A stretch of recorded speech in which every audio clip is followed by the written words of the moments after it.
Esto constituye un ejemplo de la más básica trampa de lazo.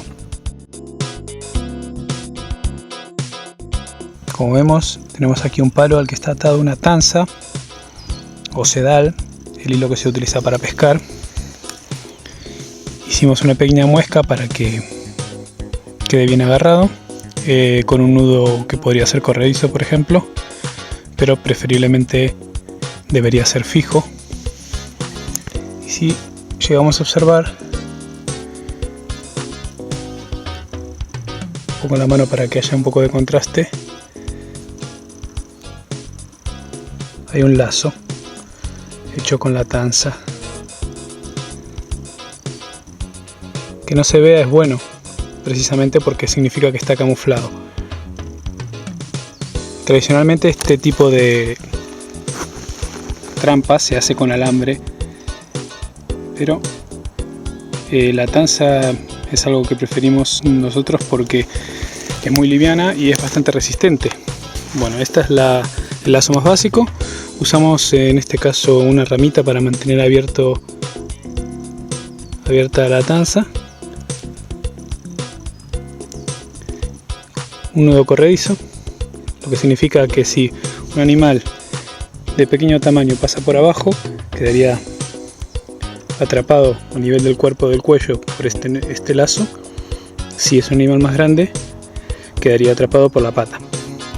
Lo más importante en este caso es que el sedal sea resistente, por supuesto el alambre, el hilo, lo que usemos, la soga, lo que fuera, que este soporte, el palo, lo que clavemos, esté bien clavado, porque es lo que va a resistir el empuje cuando el animal caiga en la trampa.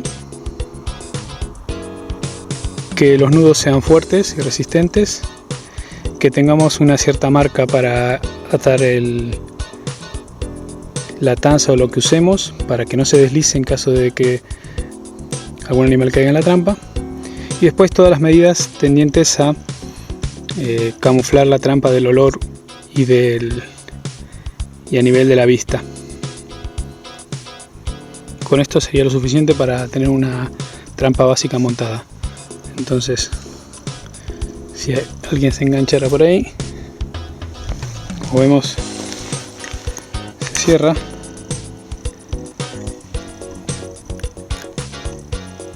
Queda atrapado.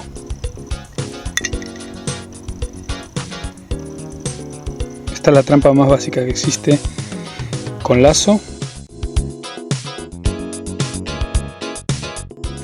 Al margen de la construcción que acabamos de explicar, hay ciertas normas que podemos seguir para tener más efectividad usando trampas de lazo simples como estas, que son la base para todas las trampas de lazo.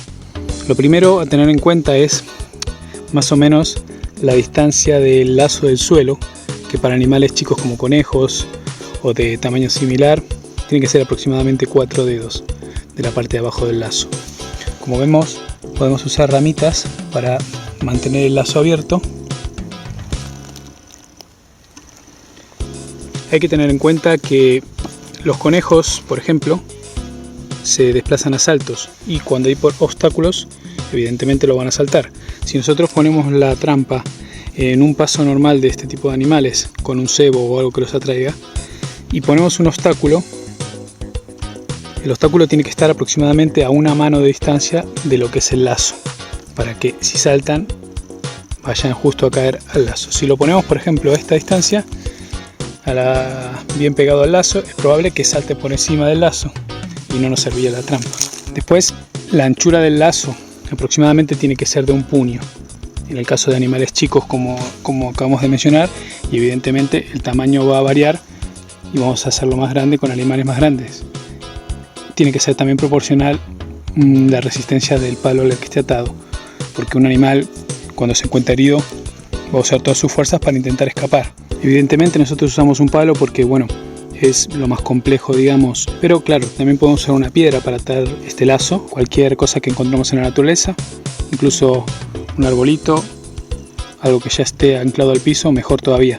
Además, eso va a hacer que la trampa esté mejor camuflada todavía que en el caso de utilizar algo que es mucho más evidente algo artificial, entre comillas, agregado al entorno, como es un palo clavado así y tallado en cierta forma. Así que cuantos más elementos del ambiente utilicemos, mejor camuflada va a estar nuestra trampa.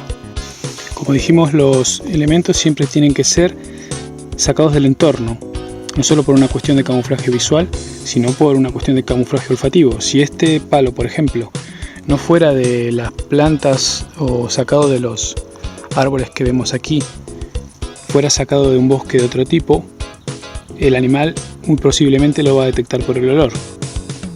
De la misma forma va a detectar nuestro olor humano. Si podemos usar guantes o manipular la trampa lo menos posible, eso es lo ideal.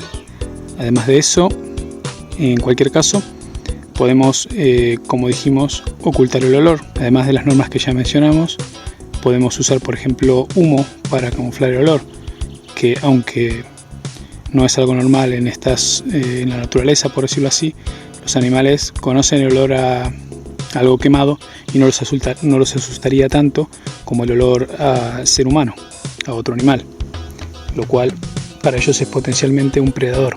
Estos son los conceptos básicos y vamos a ir viendo ya detalles más avanzados en próximos vídeos.